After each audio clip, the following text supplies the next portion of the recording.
ரேஷனில் கோதுமை இந்த மாதம் தான் நமக்கு 5 கிலோ கிடச்சிச்சு. எப்பயுமே 2 கிலோ அந்த மாதிரி தான் கொடுப்பாங்க. ஏன்னா நம்ம ஊர் காடு அப்படிங்கிறதுனால சென்னையில் கொடுக்க மாட்டாங்க நிறையா. ஆனால் இந்த வாட்டி வந்து 5 கிலோவும் கொடுத்துட்டாங்க.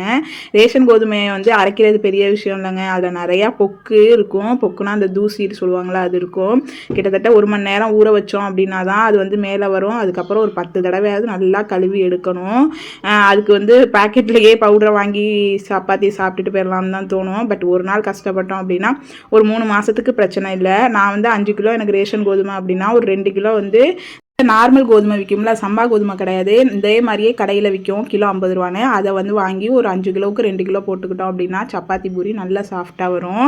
ரேஷனில் கோதுமையே கொடுக்கலனாலும் கடையில் வாங்கி காய வச்சு அரைச்சி வச்சுருவேன். கோதுமை மாவு அரை கிலோவே வந்து 30 ரூபா 40 ரூபா கிட்ட வரும். இது 1 கிலோவே 50 ரூபா தான். அப்படிங்கிறதுனால நமக்கு வந்து ஒரு 500 ரூபா கிட்ட வந்து மிச்சமாகும். அலசி காய வச்சு அந்த பொக்கெல்லாம் பொறுக்கிறதுக்கு ஒரு 3 மணி நேரமாவது மெனக்கடணும் மாதிரி இருக்கும். 3 மணி நேரம் மெனக்கட்டோம் அப்படின்னா ஒரு 3 மாதத்துக்கு கோதுமை மாவு பிரச்சனை இல்லை.